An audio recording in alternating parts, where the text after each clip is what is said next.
नमस्कार, news foundation देख रहे हैं आप। मैं हूं आपके साथ धीरज सिंह। बिहार में बोर्ड एग्जाम से पहले स्वास्थ्य विभाग की ओर से 10वीं और 12वीं के जो परीक्षार्थी हैं उनको टीकाकरण कराने के लिए स्वास्थ्य विभाग की ओर से लक्ष्य रखा गया। हमारे साथ बिहार के स्वास्थ्य मंत्री मंगल पांडे जी हैं। सर, आप लोग की ओर से 26 जनवरी से पहले कम से कम एक टीकाकरण सभी जो परीक्षार्थियों को लगाने का लक्ष्य रखा गया। किस तरह की तैयारी है, क्या उसमें मोटिव है?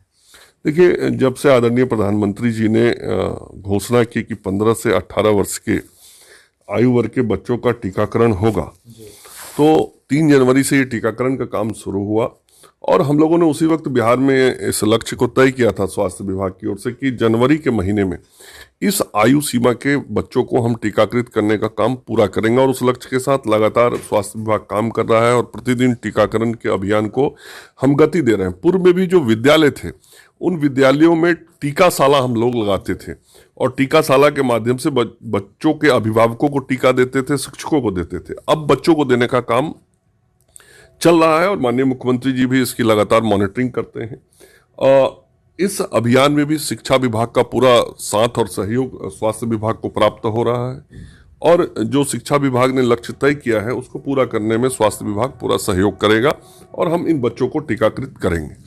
कोरोना की तीसरी लहर में पिछले कुछ दिनों से बिहार में भी आंकड़े कम आ रहे हैं। क्या लगता है कि जो आंकड़े आ रहे हैं उसके बाद बिहार में कुछ सख्ती में नरमी बरती जाएगी? नहीं, देखिए, पूरी दुनिया के बारे में जब आप देखेंगे, जब दक्षिण अफ्रीका से ओमिक्रॉन शुरू हुआ तो वहां भी बहुत तेजी से पहला जो महीना था उसमें बहुत तेजी से केसेस बढ़े थे और 1 महीने के बाद बहुत तेजी से केसेस कम होने शुरू हो गए थे।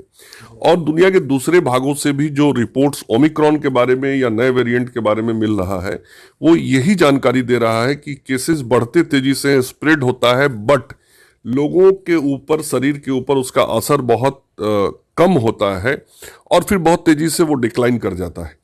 तो हम लोग अपने देश के अंदर भी यही देख रहे हैं कि जब ओमिक्रॉन आना शुरू हुआ दिसंबर के पहले सप्ताह से, तो केसेस बढ़ने शुरू हुए देश में और जनवरी के फर्स्ट सेकेंड वीक तक काफी पीक की ओर आगे बढ़ा और अब कई राज्यों में या तो रुक गया है या धीरे से कम होता हुआ दिख रहा है।